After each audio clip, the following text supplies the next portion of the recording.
Ah ok, nickel. Parfait. Allez, merci beaucoup.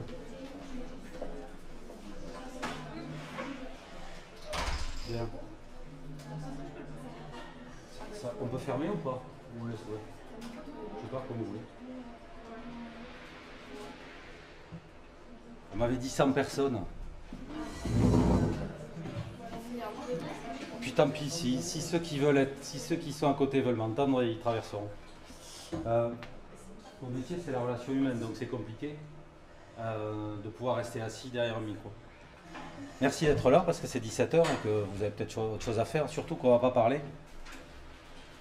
Surtout qu'on ne va pas parler de quelque chose qui est lié directement à votre métier. En tout cas, on va parler de gros mots, on va utiliser des mots comme marketing, vente, commerce, puisque c'est malheureusement à des choses comme ça que vous êtes destiné si vous voulez survivre, en tout cas si vous voulez continuer à exercer ce pourquoi vous vous préparez à rentrer sur le marché du travail. Et on va voir pourquoi dans quelques minutes. Donc rapidement, je me présente.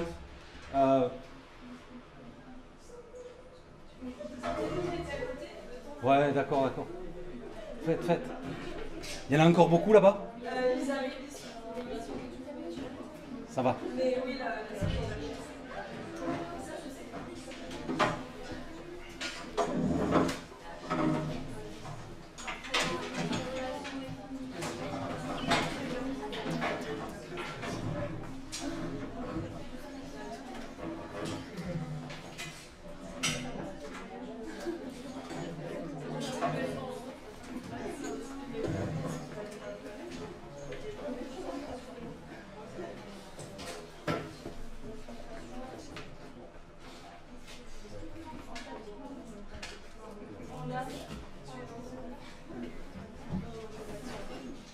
C'est bon? Il n'y en a plus?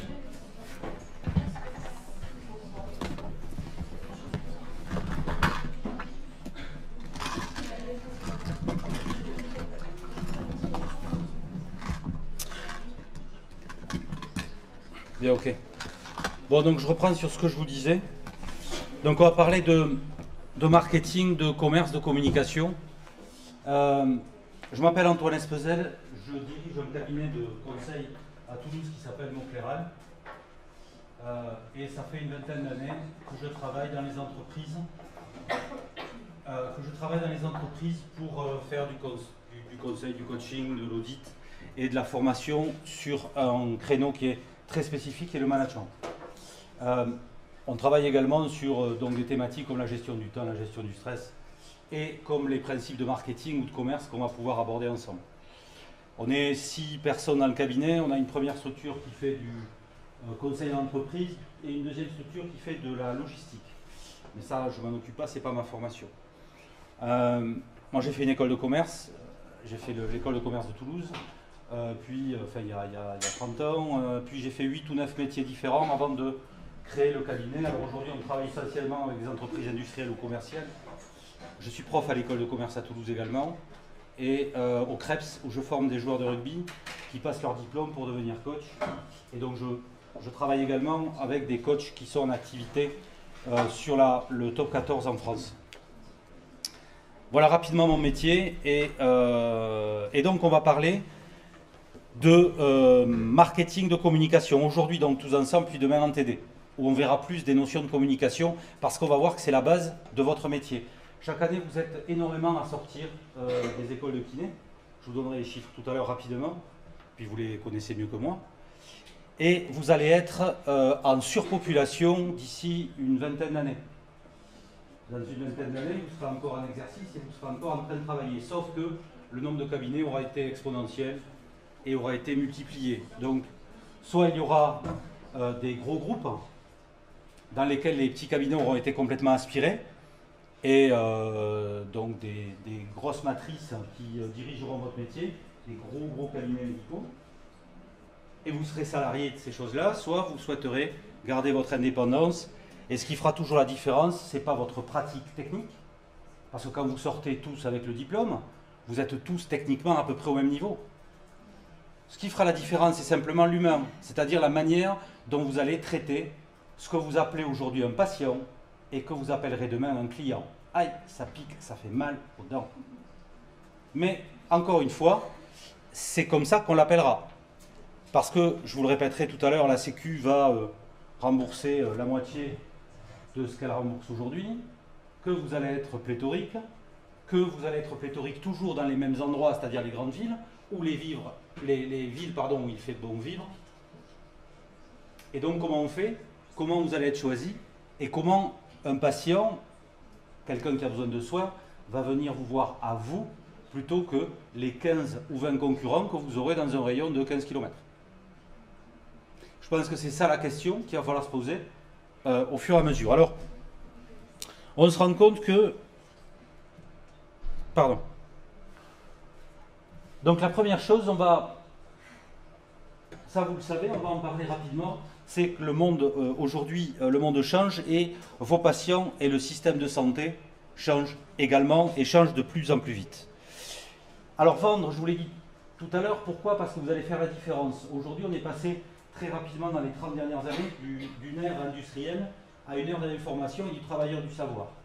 La vie dans laquelle vous êtes, nous sommes aujourd'hui, entraîne de plus en plus de complexité, d'exigence et de stress. Nous devons faire face tous aujourd'hui à des problèmes qui étaient complètement absents il y a une quinzaine ou une vingtaine d'années. La précarité, la solitude, de plus en plus de personnes vivent seules, de plus en plus de personnes vivent en situation de précarité. Depuis 2 jours, on nous a ressorti un marronnier sur le monde étudiant qui souffre, dans lequel il y a de plus en plus de précarité, ce qui est une réalité aujourd'hui. Ce qui est une réalité dans votre environnement, comme dans tout le type d'études supérieures que peuvent faire aujourd'hui des jeunes gens qui ont votre âge. Voilà. Il y a une vingtaine d'années, une trentaine d'années, on se disait mais c'est complètement aberrant que la prostitution soit présente dans les écoles de commerce pour payer les études. Les profs ont été reçus il y a 2 ans où on nous a alertés en nous disant ça devient très grave parce qu'il y a de plus en plus de situations qui sont comme ça. Voilà, la précarité est partout. On est dans un monde d'évolution et de complexité. Regardez aujourd'hui rapidement, vous êtes dans un monde de surinformation et dans un monde virtuel. Vous êtes né avec, donc vous vous habituez et votre corps s'est fabriqué un 3e organe qui est le téléphone portable. Dans certaines entreprises dans lesquelles je travaille, des règlements intérieurs ont mis en place l'interdiction d'avoir le portable sur soi pendant les heures de travail. C'est comme si on disait aujourd'hui, donc votre génération, c'est comme si on leur disait vous laissez vos mains dans le casier, vous le récupérez à la pause. C'est absolument impossible. Donc les entreprises qui faisaient ça sont revenues dessus et disent simplement à leurs collaborateurs faites gaffe, gardez-le au cas où, en cas d'urgence, mais ne l'utilisez pas. Ou moins, ou peu. Plus de 5 milliards de téléphones portables aujourd'hui sur Terre. Facebook est devenu le premier pays du monde. Il y a plus de 2 milliards d'habitants sur la planète Facebook. Et nous sommes dans ce que j'appelle la Microsoftisation, Googleisation et Appleisation de nos vies. C'est-à-dire que vous allez très vite vous rendre compte, on en reparlera, que nous avons de plus en plus de moyens de communication et que nous communiquons de moins en moins. C'est-à-dire que la communication interpersonnelle est de plus en plus délicate, de plus en plus difficile, et on a perdu les codes de quelque chose qui était complètement naturel. Vous avez certainement des frères ou sœurs plus jeunes que vous. Vous prenez 3 ados qui ont 15 ans, vous les mettez dans une salle. Pendant les 10 premières minutes, ils discutent. Vous revenez un quart d'heure après, ils sont tous sur leur téléphone portable. C'est une catastrophe humaine. C'est une catastrophe. C'est-à-dire qu'aujourd'hui, je suis capable de communiquer avec la planète entière sur mon téléphone portable et je suis incapable de discuter avec la personne qui se trouve face à moi. Donc c'est ça qui est un problème aujourd'hui. Et c'est ça qui deviendra un problème aussi. C'est-à-dire que nous avons de grands techniciens et vous allez tous et toutes ici être des grands techniciens quand vous allez être diplômés. Ce qui fera toujours la différence, c'est la capacité humaine que vous aurez à traiter la personne que vous avez en face de vous comme un réel être humain et pas comme une pathologie. En médecine, vous avez des grands chirurgiens, vous avez tous été opérés une fois dans votre vie. Quand ils viennent vous voir, ils sont tous atteints du syndrome de Dieu. Si vous avez des chirurgiens dans vos familles, ils sont tous atteints du syndrome de Dieu. C'est-à-dire qu'ils ne marchent pas, ils lévitent. Regardez-les, ils sont toujours 10 cm au-dessus du sol. Ce sont des personnes à qui on ne dit jamais non. Donc accompagnés de leur cohorte d'internes. Et quand ils rentrent dans la chambre d'un patient, il ne voit pas un être humain, il voit une maladie. Et donc il parle à la maladie. Vous, ils n'en ont rien à foutre. Vous ne partagez pas la même planète. En plus, vous faites kiné. C'est-à-dire que vous êtes le migrant de la médecine. Et je ne parle pas du roumain, je parle du bulgare. C'est juste en dessous du roumain. Donc pour eux, il y a deux planètes et deux types de personnes qui peuplent cette planète. Le problème, c'est qu'aujourd'hui, on se rend compte que la relation que vous allez instaurer avec vos patients, qui seront vos clients, va être primordiale. Et que c'est la base des soins également, mais ça, vous le savez mieux que moi.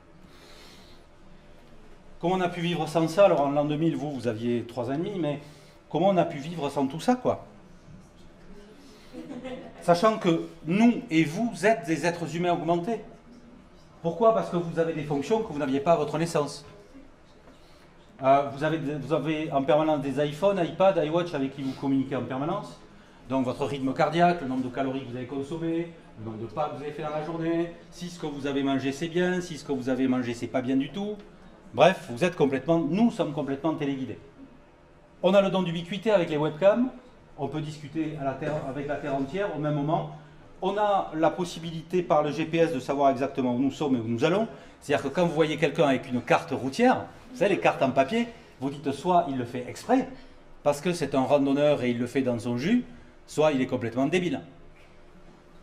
Et puis les vêtements intelligents qui vont devenir le quotidien dans les entreprises très rapidement. Alors aujourd'hui, je le vois avec les coachs dans le sport de haut niveau, il y a une prise de constante en permanence, c'est-à-dire que dans le rugby essentiellement, vous avez en haut des maillots là, des espèces de protubérances, des petits blocs, donc des machines qui captent tout, c'est-à-dire le nombre de plaquages qui vont installer dans un match, le nombre de leurs courses, voilà, toutes ces choses-là, toutes les constantes qui permettent ce qu'on appelle un suivi longitudinal de l'athlète. Bon, ben ça, on va l'avoir dans les entreprises.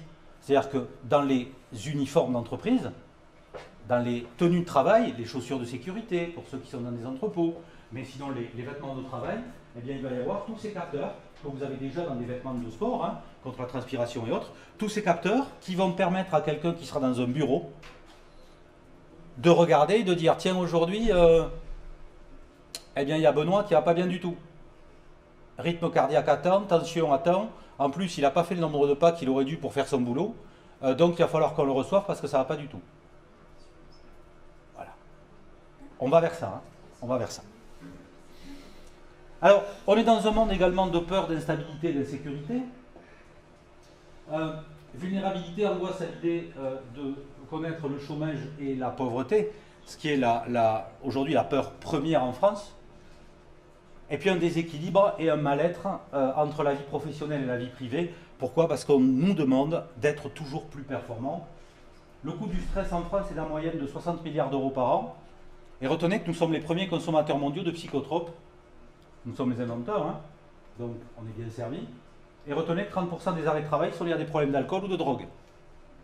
Alors, quand on prend ça pour faire la bringue, c'est cool. Quand on boit de l'alcool tous les jours en grande quantité, c'est parce qu'il y a forcément un malaise. Voilà le monde dans lequel on vit aujourd'hui. Alors, il y a évidemment une crise de communication, c'est de plus en plus, les pauses et les échanges ont disparu. On demande de la performance, de l'efficacité, c'est la chasse au gaspillage, on ne se parle plus. Je vous en parlais tout à l'heure, Internet, intranet et les textos. Alors, tous ces changements que nous connaissons, évidemment, ont des incidences sur nos comportements. L'individu que nous sommes se réfugie de plus en plus dans l'égoïsme, l'individualisme. C'est-à-dire que là, on commence à devenir des autistes de la relation humaine. Voilà, on est complètement coupé. Et vous vous en rendez compte, vous avez des personnes qui ne savent quasiment plus parler parce qu'ils ne parlent plus. Alors, on est dans le monde du moi au centre de tout. Je parlais d'individualisme. Ça se traduit par quoi? D'abord par l'augmentation de pathologies dites narcissiques, c'est-à-dire que l'individu moyen a changé, on manque d'intériorité et on reste dans des relations superficielles et ludiques, tant sur le plan pro que privé. Mes réseaux sociaux, mes amis Facebook. T'as combien d'amis? J'ai 458 amis sur Facebook, super. Si jamais tu as un problème, il y en a combien qui viennent? 0, super. Donc c'est ce monde très très virtuel. Hein. Et puis les photos disparaissent, place au selfie, qui met l'être humain que nous sommes au centre du jeu. C'est-à-dire qu'il y a quelques années, on offrait souvent aux gamins des appareils photo pour photographier la famille, la mer, la montagne, les voyages. Aujourd'hui, c'est la canne à selfie. Parce qu'il faut que je sois au centre du monde. C'est moi à la mer, moi à la montagne, moi à telle soirée, moi à tel endroit, et il faut qu'on me voie. Et dès que la photo est prise, elle part sur Instagram, et yes, j'ai gagné ma journée, tout va bien. Alors, évidemment, nous sommes, et vous êtes, de plus en plus dans un monde d'adaptation et d'évolution. La France manque de médecins, mais pourrait bientôt compter trop de kinés. Alors ça, c'est une étude qui a été faite par le service des stats du ministre de la Santé. En 2016, il y avait 85 000 kinés en France. Il y a déjà eu 61% de plus entre 2000 et 2016. La tendance qui devrait se poursuivre, c'est une augmentation cumulée de 57% entre 2016 et 2040. C'est-à-dire qu'en 2040, vous serez 133 000 en activité. Je répète, on passe de 85 000 à 133 000. Le gâteau reste le même. Le gâteau reste le même parce que, comme je vais vous le montrer, les kinés vont progresser beaucoup plus que la population active sur une progression normale. Donc la population vieillit, oui. Donc vous aurez de plus en plus de vieux à soigner, oui. Mais la canicule augmente. Et vous savez qu'à partir de juin, un grand-père, une grand-mère envahissant, on les sort au soleil, la sieste, c'est réglé, terminé. Oh le pauvre, c'est dégueulasse. Voilà, donc vous aurez encore des personnes âgées sur lesquelles vous pourrez exercer votre art. Alors, on parle d'inflation. Retenez que cette hausse est nettement supérieure à celle de la population française. Plus 9% entre 2016 et 2040 entraînerait une forte augmentation de la densité. 128 masseurs kinésithérapeutes pour 100 000 habitants en 2016, 184 en 2040. Donc si on reste sur le même fonctionnement aujourd'hui avec « moi je fais du soin, moi je ne fais pas de commerce, moi je ne me différencie pas ou je ne me diversifie pas », vous êtes mort. Vous êtes mort. Si vous avez des questions, n'hésitez pas, ou des choses que vous aimez. On peut ne pas être d'accord avec moi. Ouais. Cette augmentation, c'est scientifiquement que la politique actuelle de santé ne change pas. Parce que là, justement, on est en train de dire qu'il y a beaucoup de choses qui vont changer par rapport à l'intégration des kinés dans les écoles, par rapport à l'acceptation des kinés étrangers, par rapport au fait que la kiné pour l'instant est toujours remboursée. C'est toujours lié à ça. Donc, est-ce qu'on peut vraiment extrapoler à 2040 étant donné que la politique de santé elle peut changer très prochainement? Ça va changer. Est-ce que ça va changer du tout au tout? Je ne sais pas. Aujourd'hui, le nombre de kinés étrangers venant manger une part du gâteau également. On l'a vu avec l'univers dentaire, ça a beaucoup. Mais le nombre de kinés arrivant, on ne pourra pas forcément tout stopper, parce que ça va engendrer d'autres problèmes qui vont être des problèmes beaucoup plus philosophiques, politiques, qui fait que c'est très difficile d'interdire l'exercice à des personnes venant, en tout cas d'Europe. Ça va être très compliqué. Légiférer en disant on va diminuer, pourquoi pas? Deuxième chose, est-ce qu'on rend l'accès aux études beaucoup plus difficile? Est-ce que ça va forcément limiter en nombre le nombre de praticiens à terme? Je suis pas sûr. Ouais. Mais alors idéalement, cette étude a été faite l'année dernière quand toutes les idées, en tout cas les pistes de réflexion, qui ne sont pas figées aujourd'hui, je pense, quand toutes ces pistes de réflexion étaient déjà amorcées en disant voilà les modifications qui vont arriver dans l'environnement médical en France. Après, dans tous les cas, ça nous servira qu'on soit trop nombreux à un point ou trop nombreux trop, Alors, ce qui va vous servir de toute façon, et là tu as complètement raison, ce qui va vous servir de toute façon, c'est le fait que vous compreniez très vite que la différenciation va devenir vitale pour vous. C'est-à-dire, un kiné qui ne dirait dans 4-5 ans que moi je suis un super praticien, quel est ton métier? Je travaille dans un cabinet de kiné, celui-là, à terme, il sera voué à disparaître.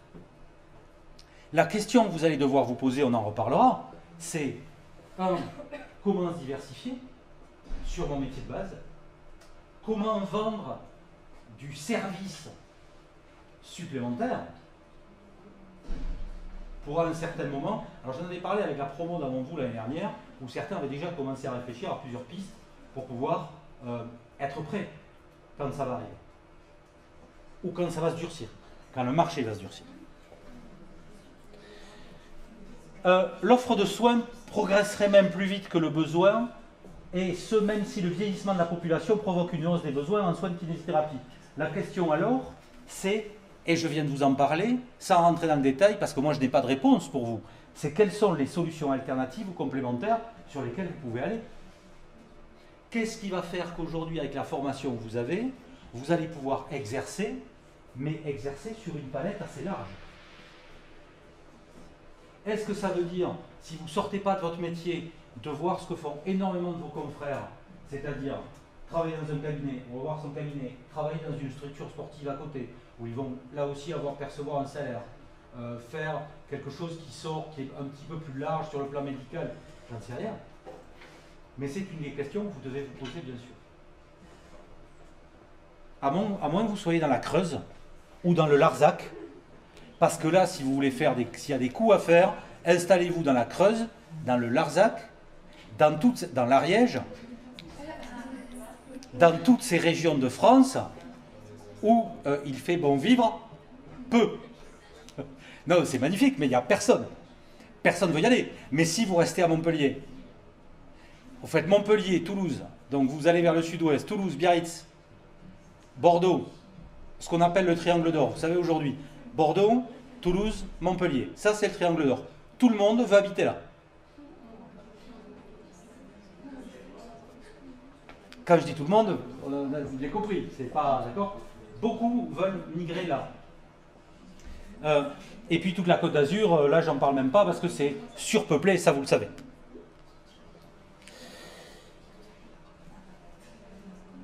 Donc, votre profession va connaître tous ces bouleversements. Comme je vous disais tout à l'heure, si vous voulez survivre, vous allez donc faire du commerce. Alors, quand je dis faire du commerce, c'est simplement, dans la fonction peut-être noble, je dis commerce pour être provocateur. Mais qu'est-ce que vous allez pouvoir vendre? Est-ce que vous avez réfléchi à ce que vous pourriez vendre? Tout ce qui est déconventionnel, et puis après, selon les endroits où on est, il y a un potentiel à exploiter, ça dépend beaucoup de l'endroit où on est. Mais bien sûr. On aura une clientèle différente, c'est ce que je besoin aussi. C'est ça. Aujourd'hui, retenez une chose, c'est ce changement, vous le savez. On vous l'a dit, on vous l'a redit, et on vous l'a redit durant toutes vos études. Donc là, il n'y a pas de nouveauté. Vous commencez à vous y préparer. Ça, c'est une première étape. Jusqu'où ça ira, j'en sais rien. Mais ça, c'est une première étape pour taper fort d'un coup, quoi, hein. Donc la différence, elle va se faire sur quoi? Ben, sur ceux qui sauront vendre un service et qui sauront le faire payer. Alors, quand je vous dis vente et performance, puisqu'on va rentrer maintenant dans ces espèces de petites choses qui vont parler de tout ce qui va tourner autour de la gestion d'une entreprise, et pas forcément de l'environnement de santé, de la gestion d'une entreprise. Et on va voir que vous dirigiez à terme un cabinet de 2 salariés ou une équipe de 100 000 collaborateurs, il y a 3 indicateurs qui sont aujourd'hui fondamentaux. Les résultats, qui vous permettent de gagner votre vie, qui vous permettent de payer les factures, la satisfaction des clients ou des patients, et puis la motivation et l'implication des kinés. Les 3 sont intimement liés. Quand vous allez dans un cabinet qui fonctionne, vous allez vous rendre compte que les cabinets qui marchent sont naturellement axés sur ces 3 axes-là. Le premier axe, c'est faire de l'argent, même si on n'en parle pas, parce que ça permet, c'est l'oxygène de l'entreprise, c'est l'oxygène du cabinet. S'il n'y a pas d'argent, il n'y a pas d'oxygène. S'il n'y a pas d'oxygène, on est tous morts. Donc il faut qu'il y ait de l'argent. La deuxième chose, c'est la satisfaction des patients et des clients, parce qu'un client satisfait reviendra. sans forcément que vous lui mettiez des pièges partout, mais il reviendra. Et la troisième chose, c'est plus on aura un accueil de l'ensemble des membres du cabinet qui sera cohérent, mieux ce sera. Moi, il m'est arrivé de voir des kinés qui étaient des gens extraordinaires dans un cabinet dans lequel il y avait une assistante à l'accueil qui était une catastrophe et qui faisait fuir la moitié de la clientèle. Sauf que eux ne le voyaient pas, puisque eux ne s'occupaient pas de ce type de choses-là. Sauf que là commencent les problèmes. Si, quand j'appelle dans un cabinet de kiné, j'ai un accueil pourri, je suis mort. Les seuls qui peuvent se permettre aujourd'hui de faire ça sont les ophtalmos. Vous avez déjà pris rendez-vous chez un ophtalmo? Voilà, prenez rendez-vous maintenant, hein, on vous reçoit en 2024. Et on vous fixe un rendez-vous tout de suite, le 4 janvier 2024 à 8h45. Après, il n'y a plus de place. Eux, ils vous traitent comme de la merde, mais ils s'en foutent, ils sont en sous-effectif. Alors, des réactions par rapport à ce que je viens de vous dire là. Non, c'est le monde ouvert, c'est juste qu'on va devoir le migrer et qu'au départ, on voyait que des patients, et maintenant, finalement, il va falloir qu'on adapte notre profession qui au départ pas du tout comme ça. Mais même si on vend, ça reste dans un objectif de santé, de bien-être, on va pas... Non, vous n'allez pas les vendre. Tu sais, l'image du vendeur, c'est je vais taper aux portes et je vous... Mais bien sûr.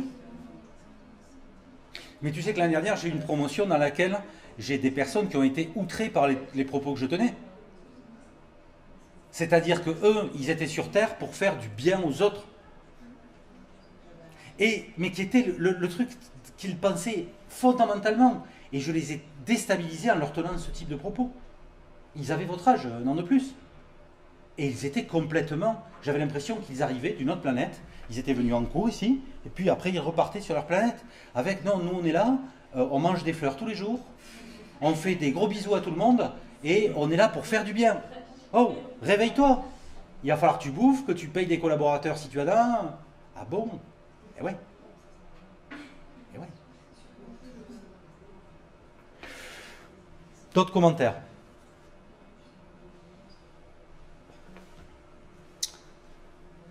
Alors, la performance vers laquelle vous allez devoir aller, c'est assez proche de ce qu'on vient de dire. On a cru pendant très longtemps que pour avoir une entreprise performante,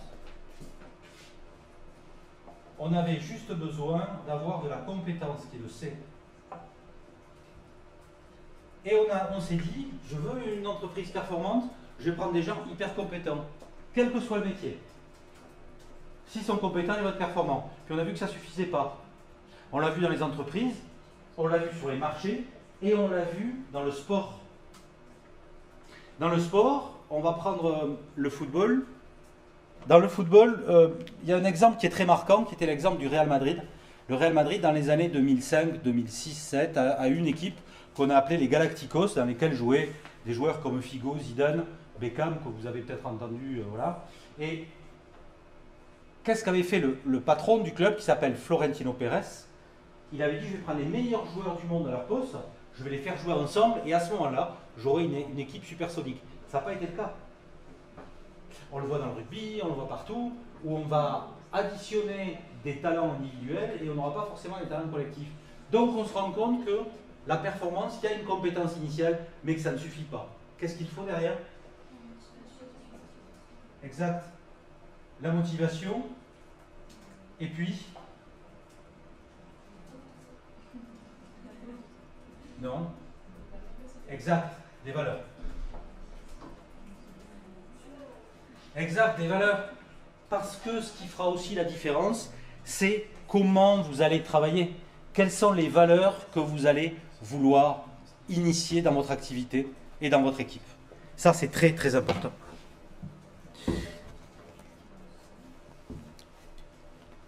Voilà. Alors, les valeurs, c'est des choses très simples, hein. Ça n'a rien de très compliqué.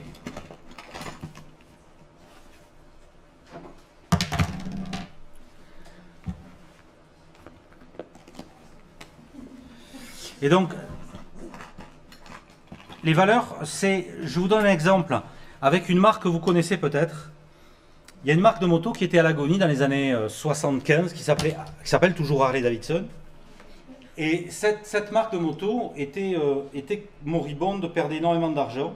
Et la direction d'Harley a décidé de faire confiance à un nouveau patron. Et le nouveau patron d'Harley Davidson est arrivé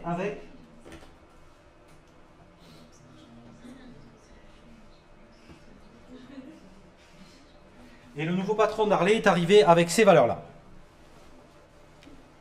Il s'appelle Rich Stirling, c'est quelqu'un qui est parti à la retraite il y a quelques années, et il a restabilisé et refait démarrer Harley en lui donnant une valeur qu'elle n'avait jamais connue.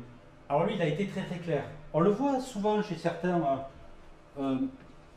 certains professionnels de l'univers médical qui ont compris ça et qui mettent les valeurs du cabinet quand ils rentrent, qui l'affichent, qui se défendent et qui vraiment les font appliquer.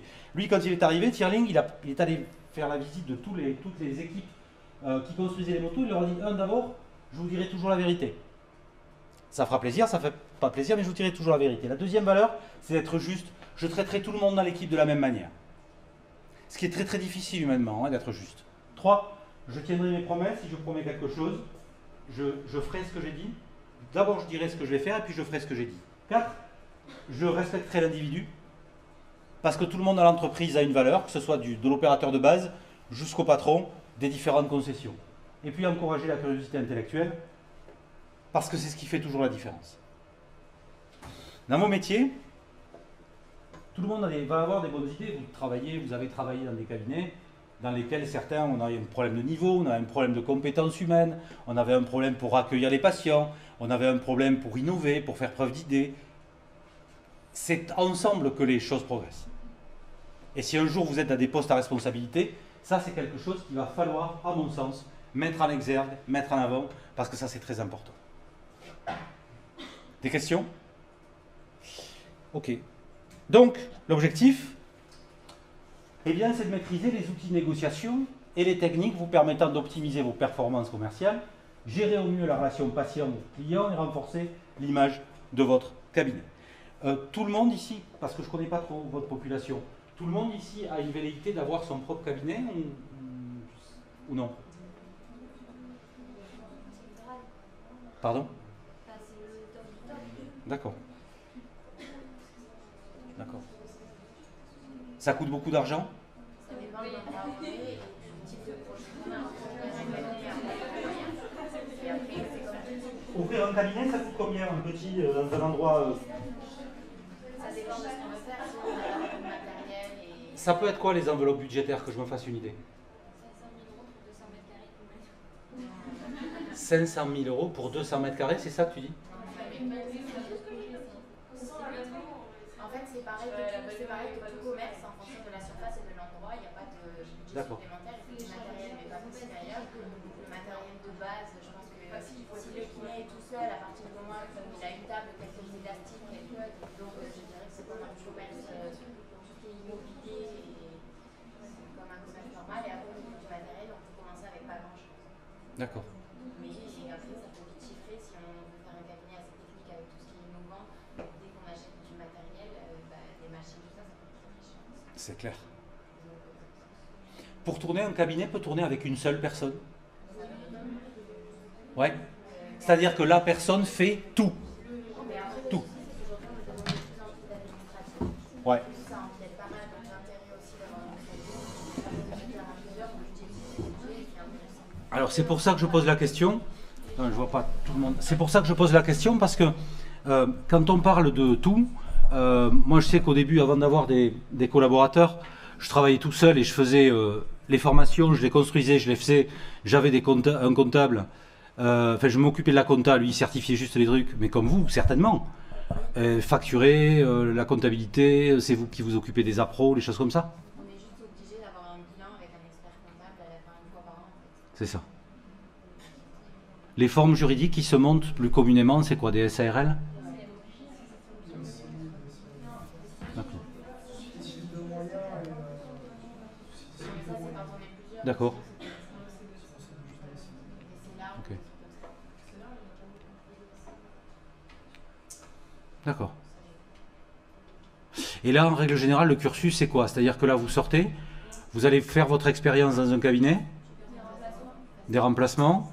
Donc là, je sais que vous êtes très très sollicité, parce que vous faites partie de ces rares personnes, et ce qui vous déconnecte aussi, je crois, de vos amis ou de vos relations qui sont dans d'autres types de métiers, c'est que on vient vous chercher. Hein. C'est ça, vous avez le choix entre plusieurs propositions et bien payé. Donc c'est top pour vous.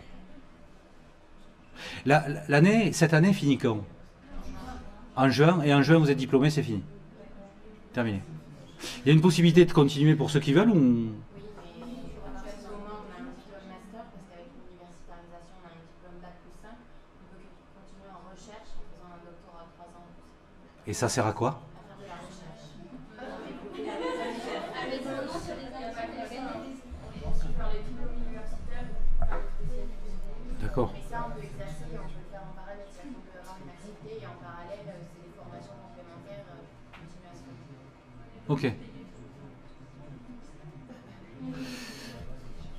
Chercheur en kiné. Il cherche quoi? Moi j'aimerais bien un métier qui est... J'aimerais bien trouveur en kiné. Je suis allé voir le panneau, j'ai pas vu.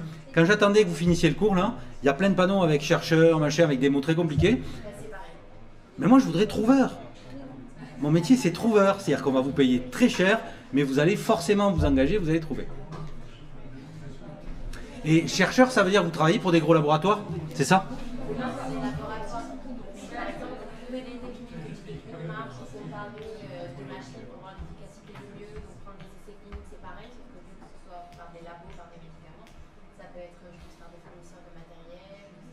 D'accord. Par exemple, vous avez dû entendre certainement que la kiné respiratoire est plus fortement recommandée pour les cas ponctuels, c'est comme si on avait fait. Ouais, c'est vrai. C'est là qu'intervient un chercheur en kinésithérapie. Parce D'accord. que du coup, il va essayer de prouver que c'est pas du tout intéressant. Dans le cas de la ponctuelle, là, par exemple, la HAS a dit on sait pas, on n'a pas assez d'études pour dire que. On sait qu'en hôpital, pour l'instant, c'est pas prouvé. En libéral, on sait rien. Donc là, un chercheur en kiné va essayer de trouver la solution à ce problème. Ok.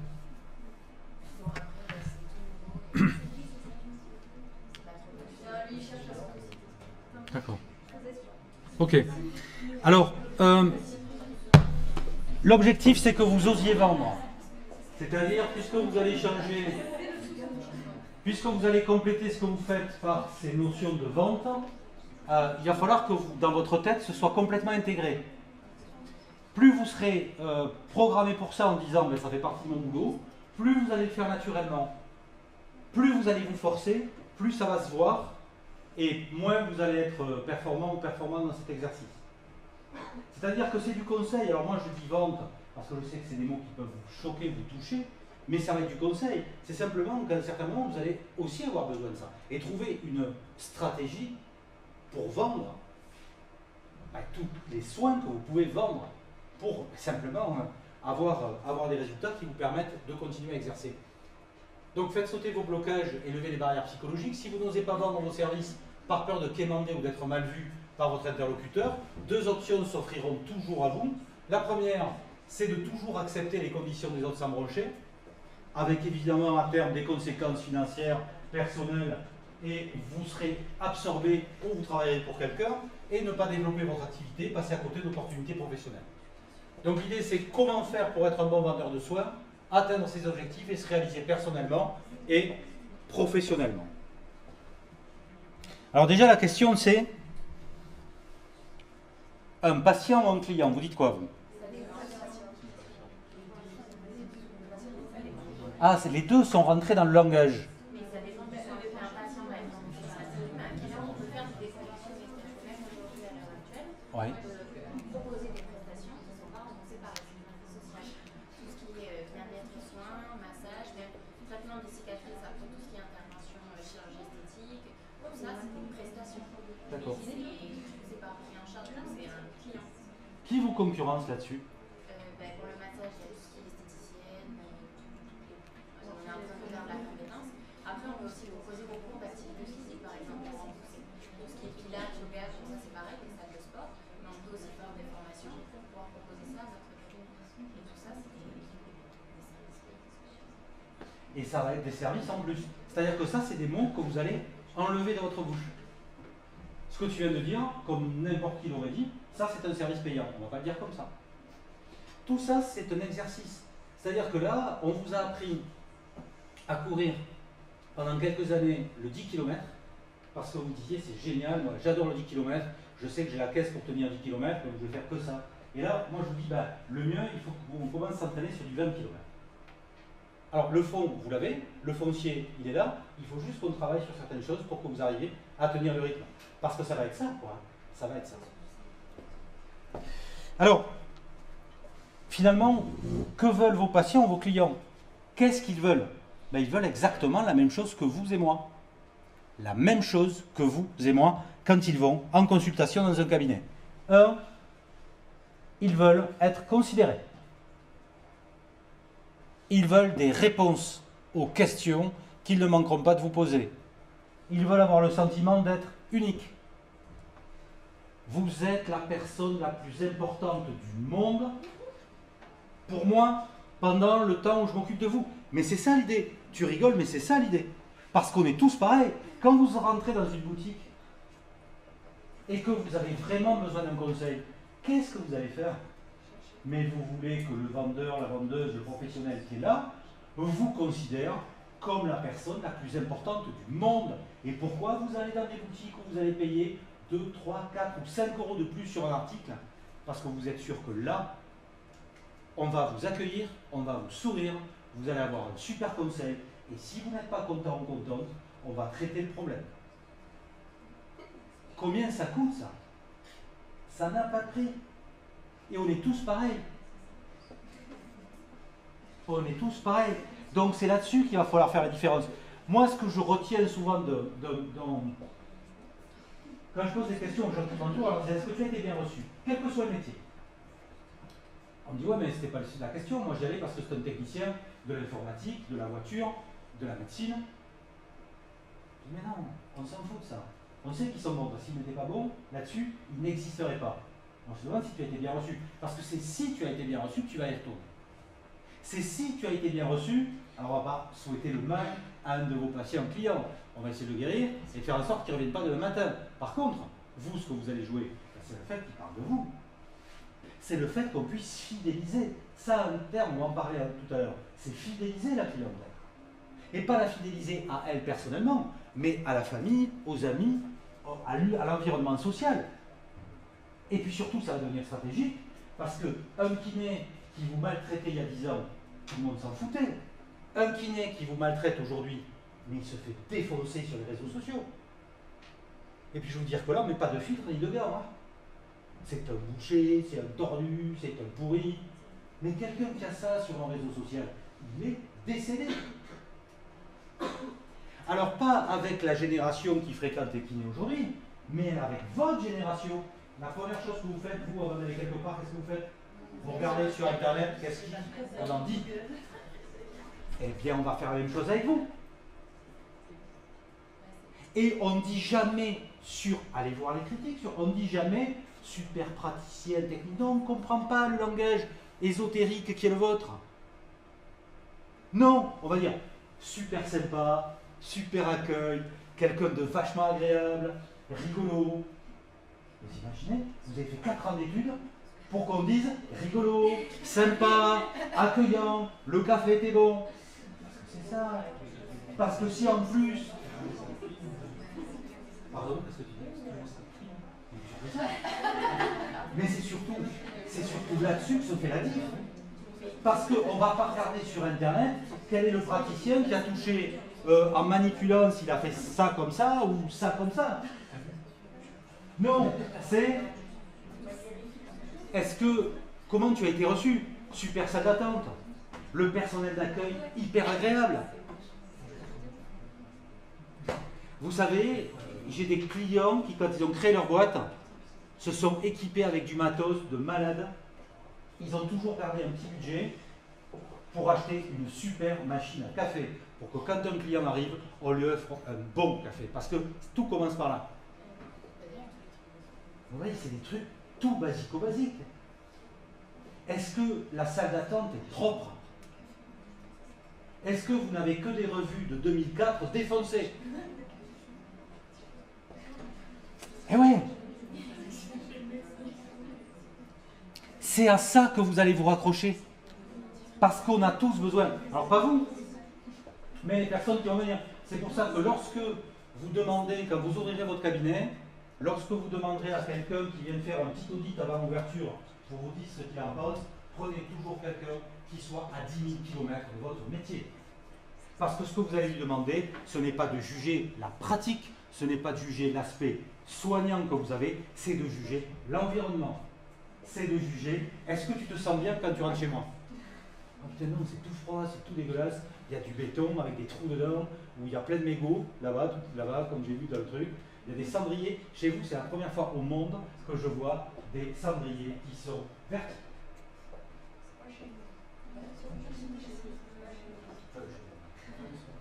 J'ai vu là, tout à l'heure, que les mégots étaient super bien mangés. Là, comme ça, à l'intérieur.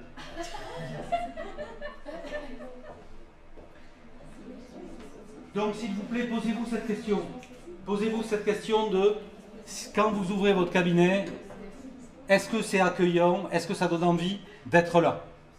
Parce que c'est vachement important. Donc, retenez que le client a besoin de parler, donc il va être écouté. Mais ça, j'ai vu que vous posiez énormément de questions dans les premiers entretiens que vous avez. Donc, c'est pas forcément gênant, mais il veut qu'on l'écoute. Le client se fiche que vous lui racontiez votre vie. Vous connaissez tous des soignants qui passent un temps énorme à essayer d'avoir un lien social avec leurs patients en leur parlant de leur vie. Mais votre vie, le patient, il n'en a rien à faire. Lui, ce qu'il veut, c'est que vous l'écoutiez, parce que sa vie, elle est plus pourrie que la vôtre.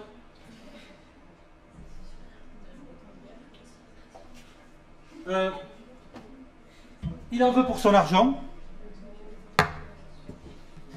Il veut être rassuré. Il veut qu'on lui simplifie la vie. Et puis il veut pouvoir réclamer s'il est mécontent, lui aussi. Bref, il en veut toujours plus. Il en veut toujours plus. Mais regardez quand vous faites vos courses. Quand vous faites vos courses, vous rentrez dans un magasin, vous prenez le caddie, et puis vous faites les courses. Ça a commencé à saouler tout le monde il y a une dizaine d'années. Donc en 2007, les grandes surfaces ont créé les drives. Les drives, c'est que tu commandes sur Internet, tu arrives, tu peux ne pas sortir de ta bagnole, on ouvre le coffre, on te charge les courses et tu t'en vas. Et maintenant, on est sur la livraison des courses à domicile.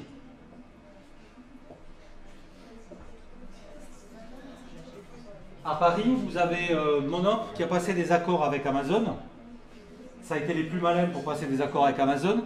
Et Monop, quand vous commandez, puisqu'à Paris, vous savez, les Monop sont partout, hein, tous les 200 mètres, il y a Monop, vous êtes livré en produits frais, chose qui n'existe pas, fait tout ce qui est frais, poisson, viande, tout ça, à moins d'une demi-heure chez vous. C'est-à-dire que vous pouvez vivre sans croiser un être humain si vous n'avez pas envie. Au moins vous avez de l'argent, on vous livre, on vous alimente, vous ne sortez pas, c'est cool. C'est comment on peut faciliter la vie. Voilà. Retenez par rapport à tout ce que je vous dis, que c'est votre attitude qui fera toujours la différence.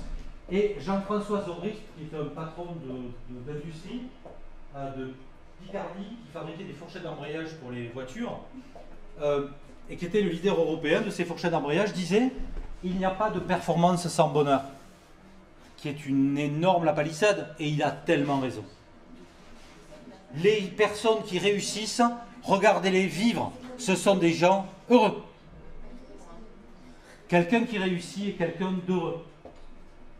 Les boîtes qui réussissent ne font pas la gueule. Est-ce qu'on est heureux parce qu'on réussit ou est-ce qu'on réussit parce qu'on est heureux? Je pense que... Non, mais je pense que les deux sont complètement acceptables. Et qui de l'œuf et de la poule, j'en sais rien. Mais ce que je sais, c'est que si on est heureux en faisant son boulot, on a beaucoup plus de chances de réussir que si on fait son boulot parce que c'est une contrainte. Vous, demain, vous allez pouvoir créer votre business, vous faire plaisir. C'est quand même génial. Et ça, on l'oublie, parce que quelquefois, on est mangé par le quotidien, par les problèmes que vous allez avoir à côté. Parce qu'on a tous des emmerdements à côté. Le patient ou le client n'a pas à le supporter, ça. Surtout que, regardez, la société française aujourd'hui, on prend une équipe de 10 salariés. Un est engagé. 11% des salariés français sont engagés. C'est-à-dire que 11% des salariés français, tous métiers confondus, se lèvent le matin avec l'envie d'aller au boulot, avec le sourire, avec la pêche, avec la patate, avec le moral. 11%. 61% des salariés français sont désengagés. C'est-à-dire qu'ils vont bosser parce qu'il faut payer la maison, payer la voiture, payer le portable, remplir le frigo et payer la scolarité pour les gosses. 6 sur 10. Ce sont ceux à qui vous demandez le matin, quand vous leur demandez comment ça va, ils vous répondent immanquablement, comme un lundi. Et puis, comme un mardi. Et puis, comme un mercredi. Et eux, ils commencent à aller bien le vendredi soir. Parce qu'il reste le week-end.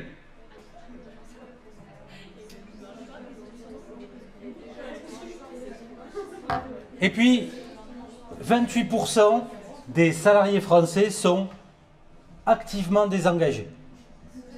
C'est-à-dire qu'eux, ils viennent pulvériser le travail des 11% d'en haut. C'est-à-dire qu'eux, ils viennent à l'entreprise pour régler les problèmes qu'ils ont avec la vie. C'est-à-dire que vous avez 3 salariés sur 10 quasiment tous les jours qui viennent dans une entreprise, qui font la gueule, qui insultent le client, qui insultent leur chef, ou en tout cas qui font la gueule à tout le monde, qui règlent le problème qu'ils ont chez eux. Ils n'aiment rien. Ils ne voient que des contraintes. La vie est une souffrance permanente. Les clients m'emmerdent, le patron m'emmerde, ma vie, c'est de la merde.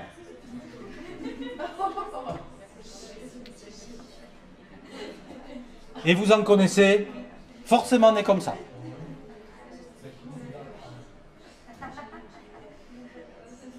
Et d'ailleurs, c'est assez marrant, regardez autour de vous, pas forcément dans votre environnement pro, regardez autour de vous, faites un sondage et vous allez voir qu'on n'est pas loin de cette proportion.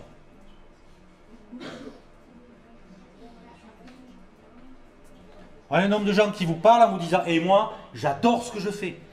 Je suis un grand malade de mon métier. » Alors, on parlait du professionnel heureux. Ça, c'est une étude belge.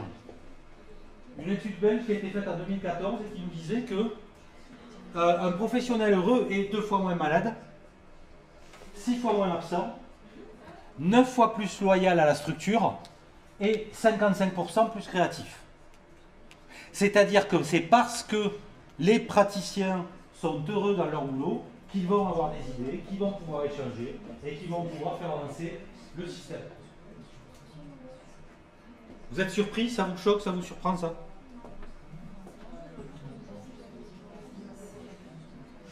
Je sais que quand j'arrive dans des entreprises pour travailler, la première chose que je fais avant d'avoir eu tout le monde en formation, là j'ai des personnes qui ne me calculent pas parce qu'ils ne me connaissent pas. La première chose que je regarde, ce sont les arrêts maladie. Le premier indicateur de la bonne santé d'une entreprise, ce sont les arrêts maladie. Une entreprise dans laquelle il y a beaucoup d'arrêts maladie, hormis épidémie, gastro, machin, on est d'accord. Hein. Mais une entreprise dans laquelle il y a beaucoup d'arrêts maladie, c'est une entreprise qui souffre, une entreprise dans laquelle ça ne va pas. Ok? Alors, le vendeur thérapeute performant, elle est où la différence? Ben, vous avez le schéma à l'ancienne.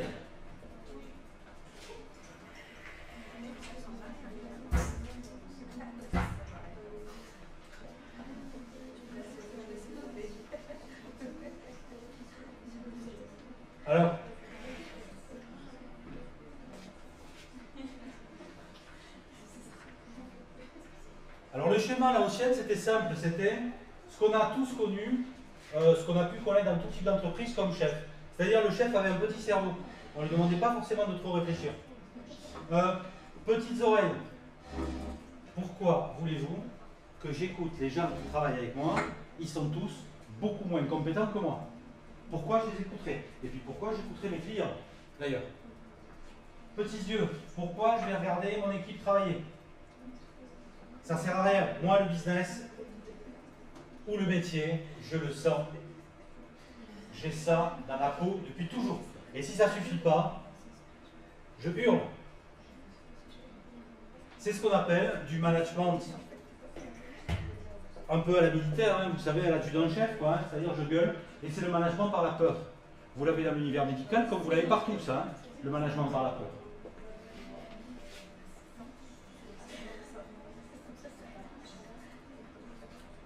Aujourd'hui, ce qu'on va attendre de vous, c'est d'abord une grande capacité de réflexion. La performance va naître aussi de la réflexion. Ensuite, on va se rendre compte qu'il y a une vraie capacité d'observation. Être capable d'observer, de regarder. On ne regarde plus aujourd'hui. On voit passer des patients, on ne les regarde plus forcément. La capacité d'écoute. Donc de grandes oreilles. On va voir que ça sert à rien d'avoir un grand nez pour sentir le business. Il y a tellement d'indicateurs informatiques aujourd'hui. Il y a tellement d'informations que vous pouvez récupérer avec vos outils informatiques qu'on n'a pas besoin de sentir le business. Puis on se rend compte que les professionnels performants sont des professionnels qui ne parlent pas tout le temps, mais qui parlent quand il faut parler. Donc ils sont beaucoup plus dans l'écoute et dans l'observation. Et vous savez, c'est une vraie leçon d'humilité, parce que ce sont les anciens qui disaient que si on nous a donné 2 fois plus d'yeux et d'oreilles que de bouche, c'est pour regarder et écouter 2 fois plus qu'on ne parle. Et ce qui n'est pas totalement faux. Voilà, alors vous les avez là aussi.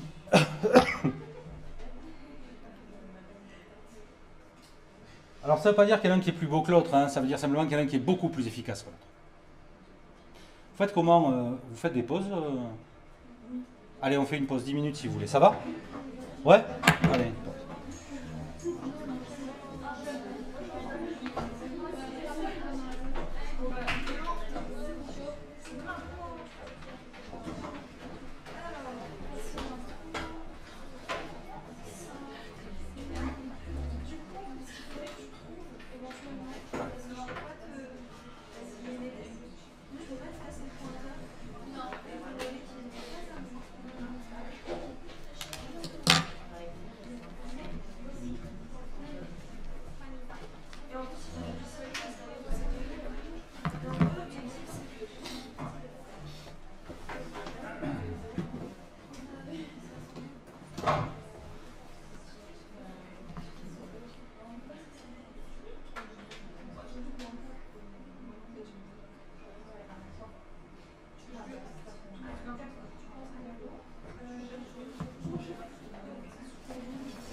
Yeah.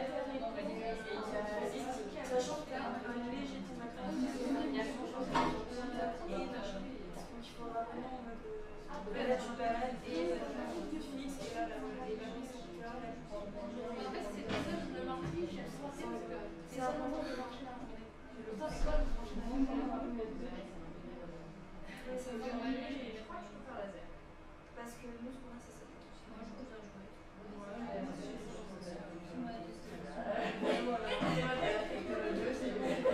Voilà, c'est ça. Il y a un niveau, il y a pas une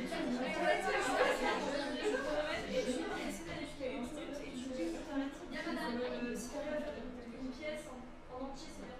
Bien, madame, je passe pas. Mais genre, de toute façon, celle que j'ai attaquée, je la finis s'il y a 10 Oui, voilà, il y a pas de chantier, moi, j'en cherche. Ça roule. Pardon. Allez, il y a tout le monde qui a collé ça. Non, vraiment, ce petit bouton, moi, je comprends.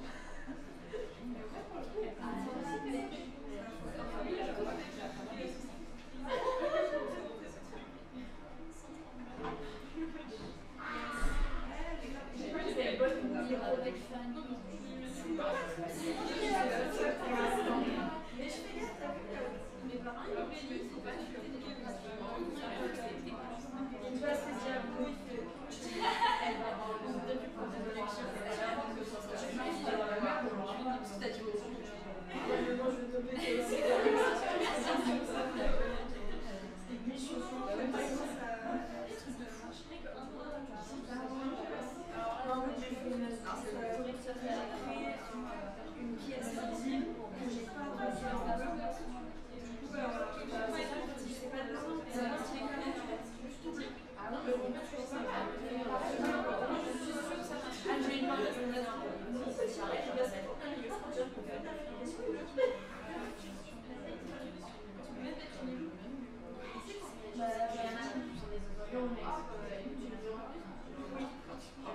Je vais pas oser ici. Moi j'ai déjà mais le point, j'ai mis ça sur j'ai mis qui j'ai pu bosser les points j'ai mis ça après j'ai mis ce qui s'appelle pas ça dans ce paquet mais je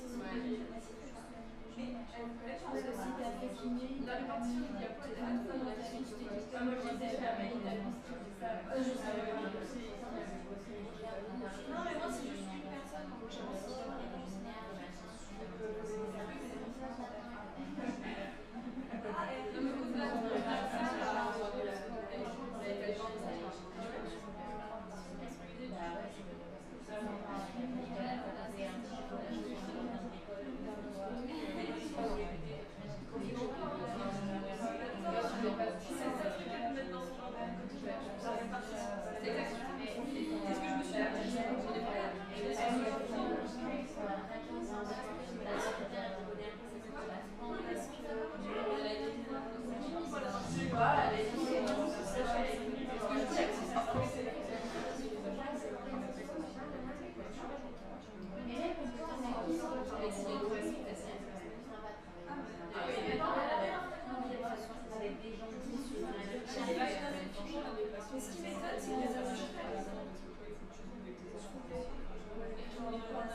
On reprend?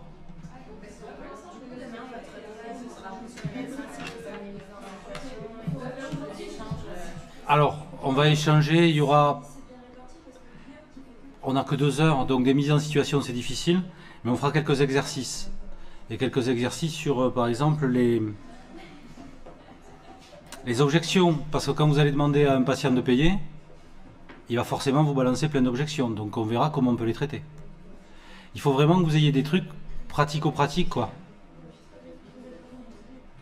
Vous avez eu des cours de communication ou de choses comme ça ou pas du tout?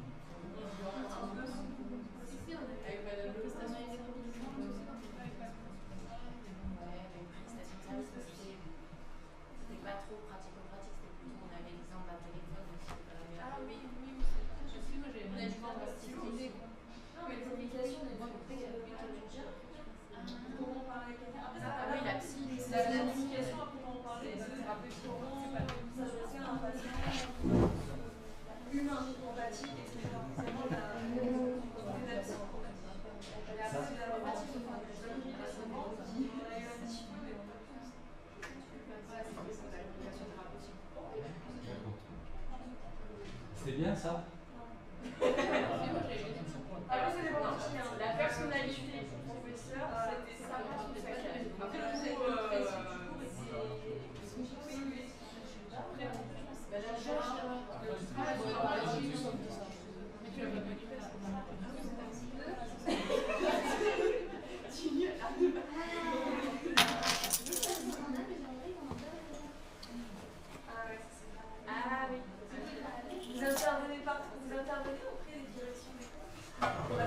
Si on me le demande, oui.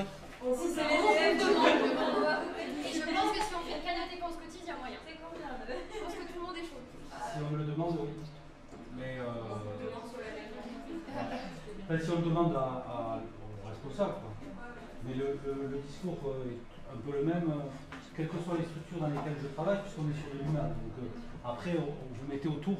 Moi, l'idée, c'est de vous transmettre un espèce de squelette, et puis vous mettez derrière ce qui vous arrange, quoi. Hein. C'est ça le but. Hein. Merde. Pourquoi il y a ça là?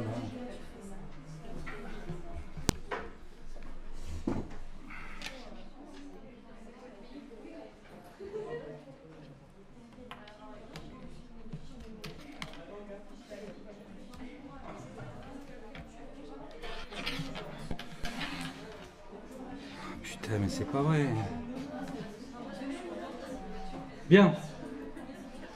Donc, on continue avec ce constat, c'est que très souvent on se rend compte que, mais ça c'est un réflexe de survie que nous avons, hein, c'est-à-dire que quand on démarre quelque chose, pour montrer qu'on est crédible, on risque d'en faire des caisses. Tout simplement parce que il faut qu'on prouve, hein, et souvent quand il y a un jeune thérapeute qui va soigner un patient plus âgé, il va le regarder en disant « mais vous avez eu votre diplôme vous ? Vous êtes quand même, il n'y a pas quelqu'un de plus expérimenté? » On vous l'a fait, ça, forcément. Et on va continuer à vous le faire. Donc l'idée, c'est pas forcément d'en faire des caisses, ce qu'on appelle faire du too much. Le too much, c'est d'aller toujours trop loin, d'en faire trop pour essayer de justifier qu'on n'a pas à voler notre place, qu'on n'est pas des imposteurs et qu'on est bien à la place qui est la nôtre.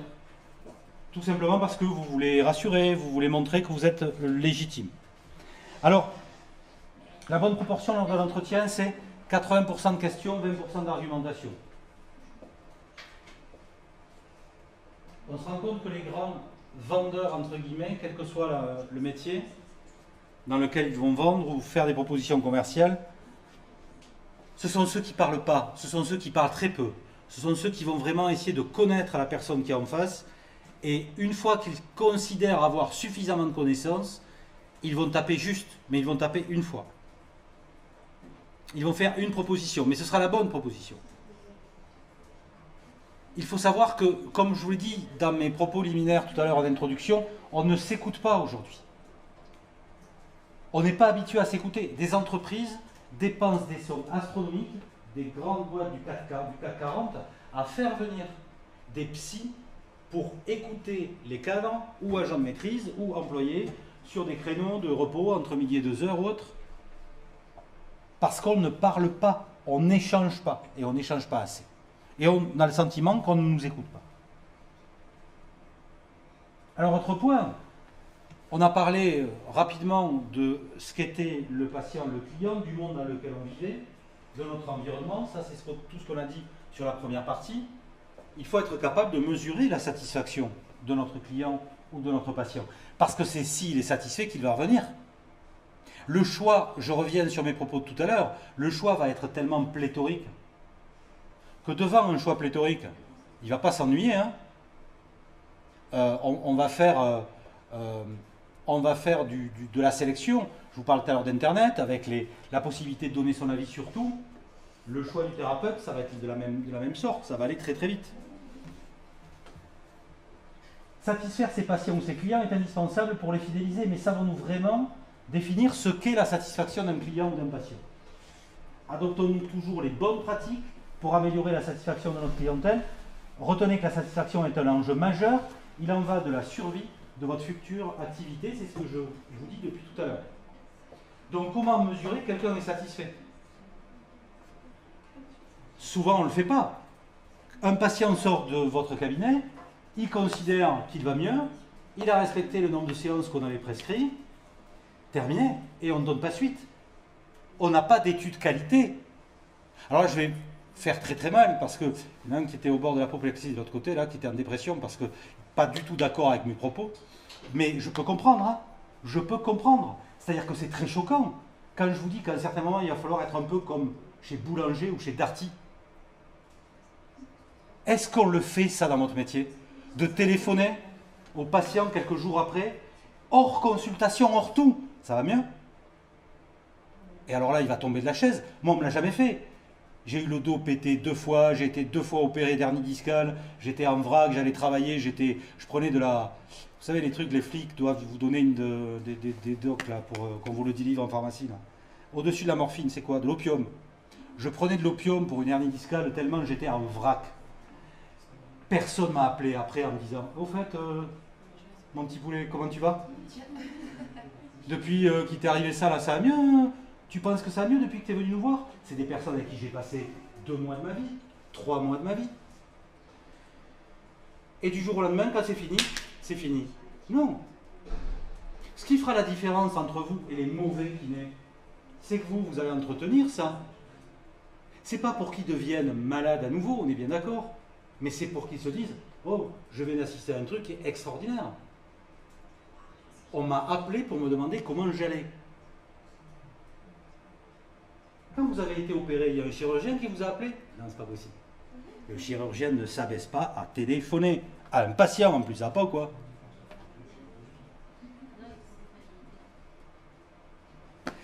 Donc il y a tout ça qui est à revoir. Tout ça qui est à revoir parce que nous sommes dans un environnement qui n'est pas propice à ça. Et ce sont ceux qui auront ces petits gestes-là qui feront toujours la différence. Alors, je vous donne une définition de ce qu'est la satisfaction client, sans présumer d'un métier, d'une profession, d'une posture. La satisfaction client est une mesure de la façon dont les produits et services fournis par une entreprise répondent ou dépassent les attentes des clients. Monsieur, madame, est-ce qu'on a répondu à vos attentes? Est-ce que quand vous êtes venu au cabinet, on vous a bien traité?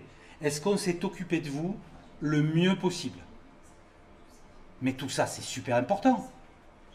Fidéliser le client, c'est revendre. Parce que quand ce patient aura un besoin particulier, vers qui va-t-il se tourner? D'abord vers Internet, parce que vous avez aujourd'hui, vous en connaissez, des patients que vous avez vus pendant vos différents stages, qui en connaissent plus que vous. Vous avez les champions du monde. Donc vous avez ceux qui viennent, et ils ont lu 3 articles sur Internet, et ils vont vous apprendre votre métier.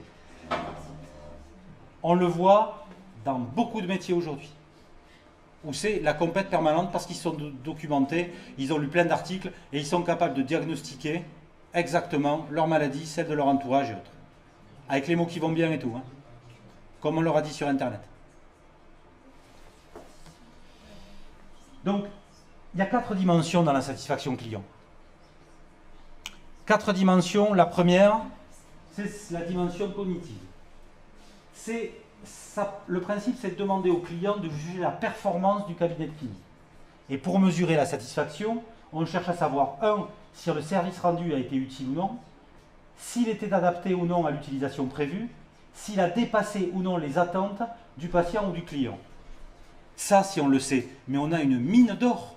Quand vous allez avoir votre cabinet et que vous êtes capable d'avoir ces informations-là, avec le consentement de votre patient ou client. Vous savez qu'avec les nouvelles lois maintenant sur la liberté individuelle, sur la protection des données, il faut être très très vigilant là-dessus. Mais à partir du moment où vous avez son consentement, ça c'est une mine, ça. Parce que vous savez où est-ce que vous êtes bon et où est-ce que vous n'êtes pas bon. Alors si vous êtes tout seul, c'est le marché qui va vous sanctionner ou vous faire réussir. Parce que si vous n'êtes pas bon, personne ne vous le dira. Parce que vous savez qu'il faut avoir de l'estomac pour dire non, j'ai pas été bien reçu chez vous. Vous allez me dire ça et ça qui vont pas. Non, quand on n'est pas content, qu'est-ce qu'on fait?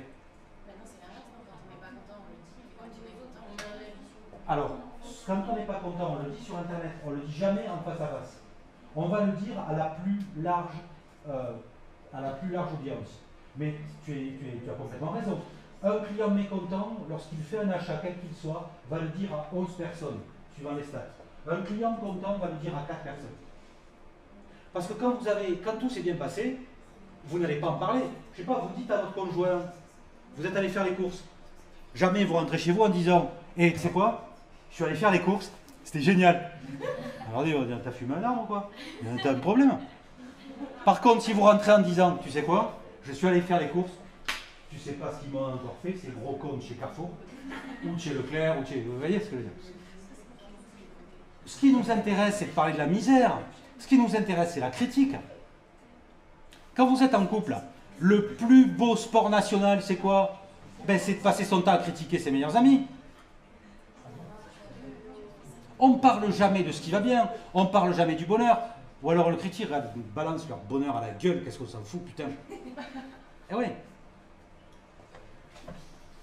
D'accord? Donc la première dimension de la mesure de satisfaction que vous pourrez avoir avec votre client, votre patient, c'est cette dimension cognitive. La deuxième dimension, c'est... Alors, la limite de la dimension cognitive, c'est qu'elle correspond à une vision rationnelle de la satisfaction client. C'est oui, non, bien fait, mal fait. C'est très rationnel. Par contre, la deuxième, c'est la dimension émotionnelle. La satisfaction client est par nature subjective. C'est une affaire d'émotion. On ne peut donc pas la mesurer en cherchant uniquement à rationaliser. Or, cette dimension de la satisfaction n'a rien de rationnel. Elle se rattache plutôt à une expérience globale avec le thérapeute. Deux types de questions. Les soins répondent-ils complètement aux besoins des utilisateurs? Pardon. La relation entre le patient client et son soignant est-elle optimale? Et derrière, vous mettez ce que vous voulez. On est dans de l'émotion, donc on est dans du ressenti. Il y a la dimension affective.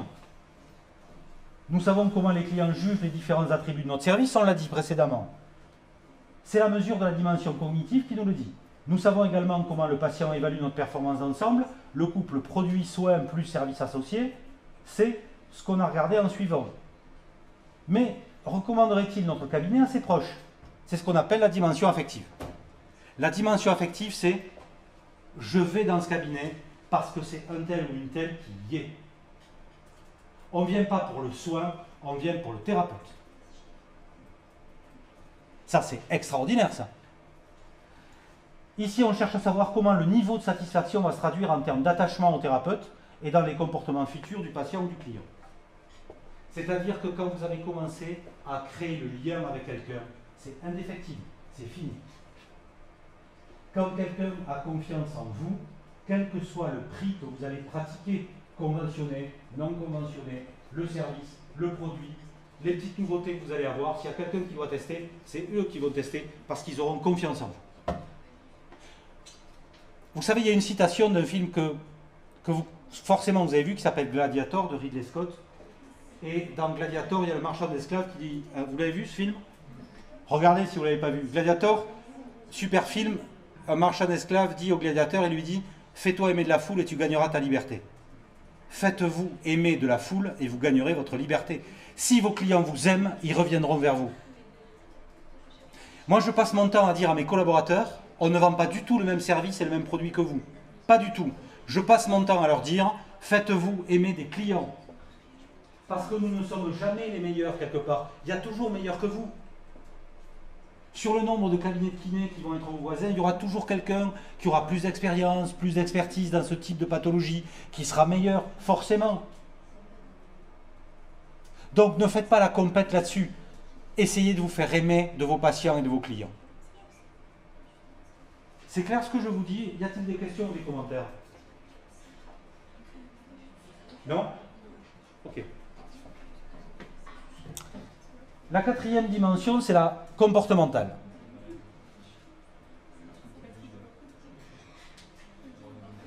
Un patient client se dit satisfait et prêt à recommander un cabinet à ses proches, alors tout va pour le mieux. Évidemment, c'est très positif pour le kiné, mais là encore, on peut aller plus loin. Si on cherche autant à satisfaire les patients, c'est parce qu'on pense qu'un client satisfait a plus de chances de rester fidèle. Plus de chances, oui, mais combien en réalité? À moins de lui demander directement, on n'en sait rien.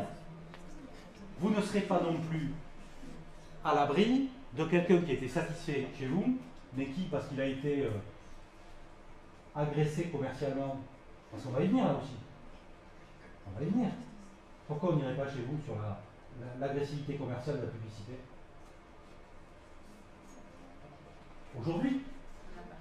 Aujourd'hui, on n'avait pas le droit de faire de publicité comparative. C'est encore compliqué, dans le commerce, ça commence. Les Américains le font depuis plusieurs décennies. Et ils ne se cachent pas de cracher sur les concurrents, quoi. A l'inverse, les clients satisfaits peuvent se détourner de leur kiné pour rechercher de la variété, par besoin de nouveauté, à cause de la pression, de l'environnement. C'est pourquoi la dernière brique de la satisfaction client consiste à mesurer l'intention de revenir voir le thérapeute de référence si l'état de santé le dictait. En clair, la dernière, c'est l'ultime et la plus difficile à avoir, c'est si vous deviez à nouveau consulter un kiné, est-ce que vous reviendrez chez moi? Est-ce que vous recommanderiez mon cabinet à votre famille, à vos amis? Vous imaginez si c'est oui là? Mais c'est extraordinaire pour vous. Pardon?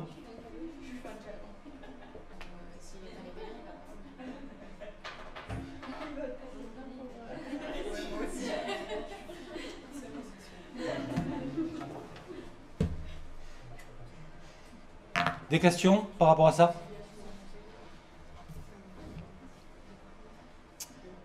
Alors, la relation entre la satisfaction et la fidélisation, là on est vraiment dans le marketing pur. Hein. C'est-à-dire qu'on a parlé de communication tout à l'heure, on en reparlera demain en télé, on a parlé de relations commerciales, là on est vraiment dans le marketing pur. Et longtemps, les thérapeutes ont cru que la satisfaction suffisait à fidéliser les clients. Alors évidemment, si quelqu'un est satisfait, il y a plus de chances qu'il reste fidèle. Ça, c'est d'accord. Mais il y a un élément fondamental, c'est que la fidélisation ne se résume donc pas à la satisfaction client. La satisfaction n'est qu'un objectif intermédiaire. Outre la satisfaction, un autre paramètre joue un rôle important, c'est la relation client. Voilà.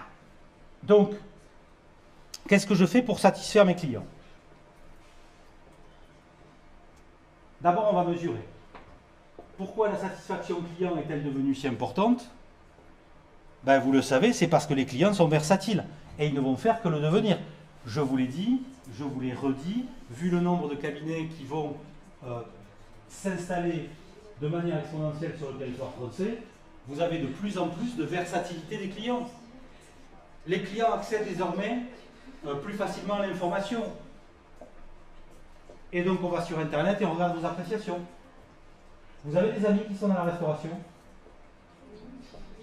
Demandez-leur s'ils ne sont pas dépressifs alors qu'ils font leur maximum, qu'ils essaient de servir au mieux les clients, qu'ils essaient de se couper en deux pour eux, dès qu'ils ont une critique pourrie. Surtout que vous avez aujourd'hui, et vous le faites certainement, des clients qui se mettent devant le resto. Vous savez, moi je vis en Espagne, enfin une grande partie de l'année, dans un tout petit village un peu connu, parce que c'est une station balnéaire un peu connue, mais j'ai non pas loin d'ici, j'ai un copain qui a un restaurant, il est effaré par ça. L'autre jour, on regardait les clients qui étaient devant l'entrée, tous, 5 ou 6 avec leur portable, en train de regarder sur TripAdvisor les évals du restaurant. Imaginez un patient, demain chez vous, et c'est pas du tout inconvenant de commencer à le penser, qui se met sans rendez-vous devant votre cabinet parce qu'il y a pignon sur rue, parce qu'il y a eu une signalétique, il est devant chez vous avec Kiné Advisor. Ça va exister ça. Kiné Advisor. Et là il regardera. Cabinet pourri, c'est sale, c'est dégueulasse. J'y vais pas. Le gros avantage et les avantages que vous avez aujourd'hui, c'est que vous allez travailler dans les années qui arrivent sans filet. Ça peut être source d'adrénaline, extraordinaire projet pour vous, et ça peut être très dangereux si on se loupe. Parce que contrairement à tous ceux qui sont passés avant vous, dans les 20 ou 30 dernières années, qui l'ont eu facile, parce qu'ils l'ont eu facile, par rapport à ce que vous allez l'avoir, vous.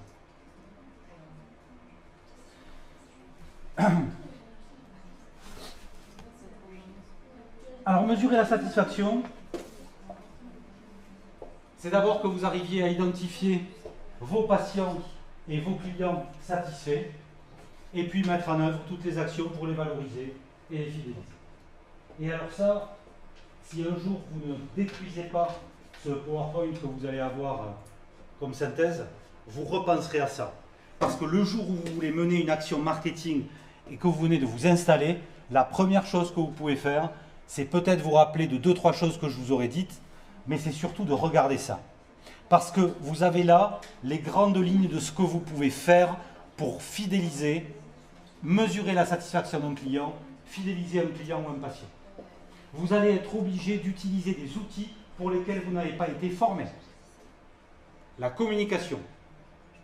Alors soit vous avez beaucoup d'argent et vous avez des cabinets qui vont travailler là-dessus pour vous, soit vous allez le faire. Et vous avez vu avec les 2-3 petits exemples que je vous ai donnés que ce n'est que du bon sens. Hein. Il n'y a rien de très très compliqué. Donc il est plus facile de garder ses patients que d'en acquérir de nouveaux. Vous savez, suivant les études que nous avons, tout métier confondu, retenir un client coûte 7 à 10 fois moins cher que d'en acquérir un nouveau. Parce qu'il faut se faire connaître, parce qu'il faut réseauter, parce qu'il faut être dans les bons endroits au bon moment, parce que vous n'avez pas aujourd'hui le droit de faire de la communication, donc vous allez penser que sur le cabinet que vous avez racheté, sur lequel vous vous êtes endetté pendant les 250 prochaines années, ben vous allez souhaiter qu'il y ait une bonne réputation, que ça va bien se passer, que la transition va bien se faire, et qu'il ne va pas y avoir une évaporation de la clientèle.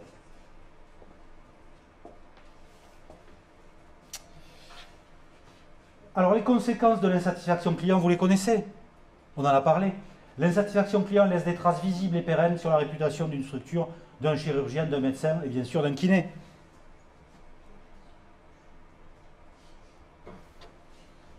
L'insatisfaction, augmentation du taux de contact, plus d'appels à traiter, plus de ressources à mobiliser, parce qu'on va appeler pour vous dire qu'on n'est pas content, que vous n'avez pas fait ce qu'il fallait auprès de la mutuelle, qu'il y a eu des problèmes sur l'administratif, que les soins n'ont pas donné ce qu'ils auraient dû donner, agressivité que l'accueil du cabinet devra absorber et gérer, fuite de son patient sans se manifester. Vous savez, il vaut mieux un patient qui râle, parce que le patient qui râle est en train de vous envoyer un message, c'est « rattrape-moi ». Un patient qui n'est pas content fait ce que vous et moi nous faisons quand on n'est pas content quelque part, on part et on ne revient plus. Donc réputation et réputation endommagée, comme nous venons de le voir, l'insatisfaction coûte très cher à une structure. Donc comment satisfaire? Idéalement, quelques grandes idées, on terminera là-dessus. D'abord, instaurer une culture client en interne. Minimiser les risques d'erreur ou d'insatisfaction à tous les niveaux de la relation patient-client. Pour cela, on gagnera à définir une stratégie formalisée et à la diffuser auprès de tous les salariés du cabinet ou de la structure. Vous allez prendre des stagiaires. Lorsque vous allez recruter un stagiaire, insistez beaucoup plus sur son état d'esprit, son savoir-être, que sur son savoir-faire. Le savoir-faire, il est là pour apprendre. Par contre, vous avez peut-être un champion du monde de la pratique, un passionné de la pratique, mais qui est un handicapé de la relation humaine. et un handicapé de la relation humaine, ça vous met le feu dans votre structure. Donc il vaut mieux quelqu'un qui soit super sympa, super souriant et incompétent qu'un compétent, irascible, qui fait la gueule et qui est désagréable. Je prends les deux extrêmes, hein, bien sûr. Je prends les deux extrêmes. Des questions? Donc définir une stratégie de satisfaction patient-client formalisée. En fait, ce que je suis en train de vous dire, c'est écrire ça. Quand vous allez commencer à être absorbé par le fait de créer votre structure ou de la reprendre, vous n'allez plus penser à ce que vous êtes en train de dire. La première chose que vous devez faire, c'est écrire des règles que vous voulez en interne vis-à-vis du client. Le client est toujours prioritaire. Le client est la chose la plus importante. Vous l'appelez le client, vous l'appelez le patient, vous l'appelez ce que vous voulez. Et il faut que toute personne qui travaille avec vous parte sur cet état de fait-là. Ce n'est pas négociable. Ce n'est pas négociable. On ne demande jamais à un patient de vous rappeler. On rappelle toujours son patient. Vous dites ça dans l'univers médical aujourd'hui, on vous dit mais ça va pas ou quoi? Eh oui. On rappelle toujours son client. Dans le business, quel que soit le business, vous allez faire du business, on rappelle toujours son client. Le fournisseur vous rappelle, celui qui va venir vous proposer ses produits, que vous allez payer à prix d'or, c'est ce que tu disais tout à l'heure, pour vous équiper, pour être un petit peu à la pointe de ce qu'attendent vos patients.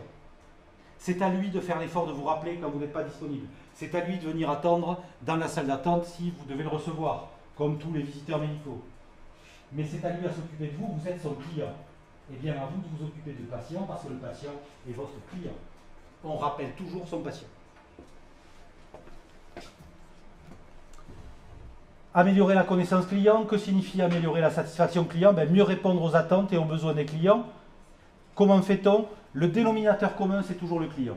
Il faut qu'il soit au centre de la démarche. Or, adopter une démarche patient-client centrale n'est possible qu'à condition de bien connaître ses clients.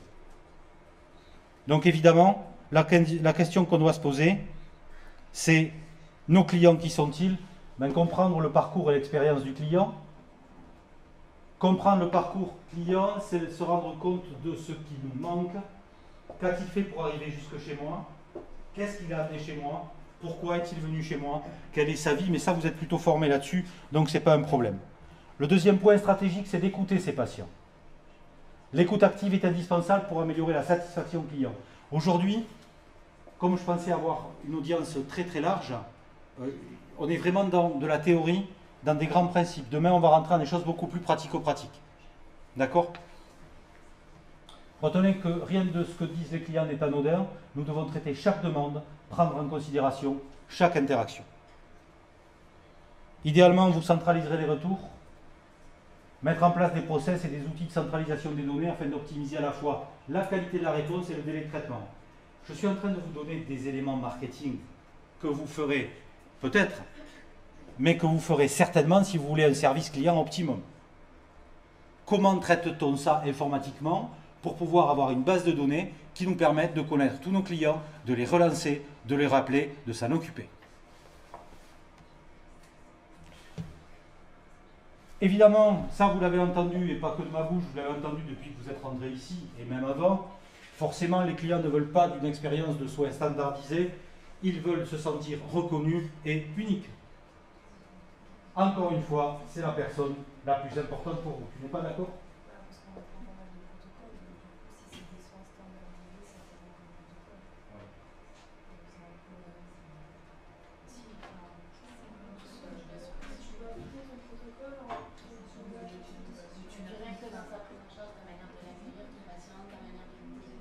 En fait, ça va pas être sur le cœur du réacteur, tu vois.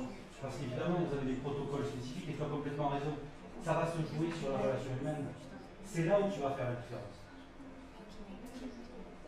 Quel que soit le protocole que tu vas mettre autour, tu vas avec ta voiture dans un garage parce que ta voiture est en panne. Tu as une 306. Toutes les 306, on va les traiter de la même manière. Il y a le même protocole pour démonter le moteur, le même protocole pour commander la pièce, le même protocole pour remonter la pièce. Tout ce qui est technique est lié à un protocole. qui fait la différence d'un garage à l'autre, c'est quoi? Hormis le prix, ben, c'est ça. C'est la relation que vous avez avec le garagiste qui est moins escroc là que là, puisque tous les garagistes ont des images d'escrocs. Donc on sait que ben là, si on tombe sur quelqu'un de sympa, d'agréable, d'accueillant, c'est gagné. C'est toujours toi qui feras la différence.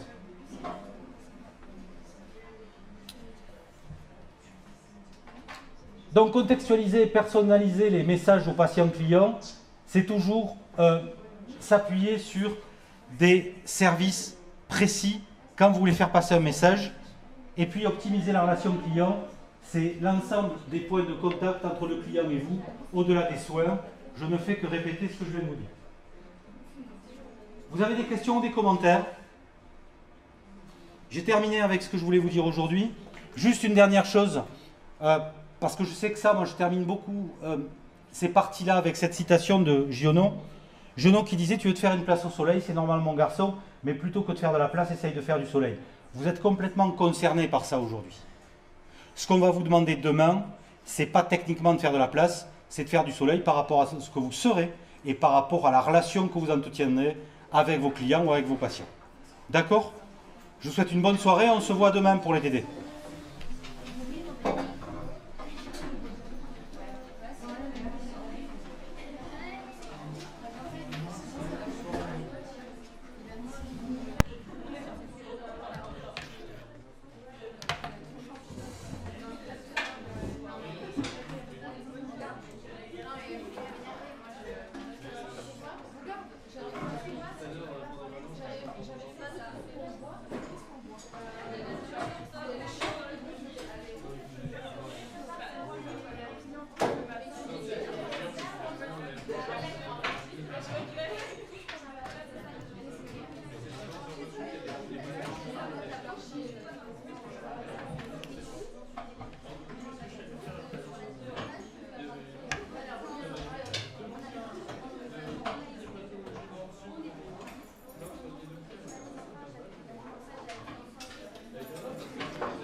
Bonsoir, à demain.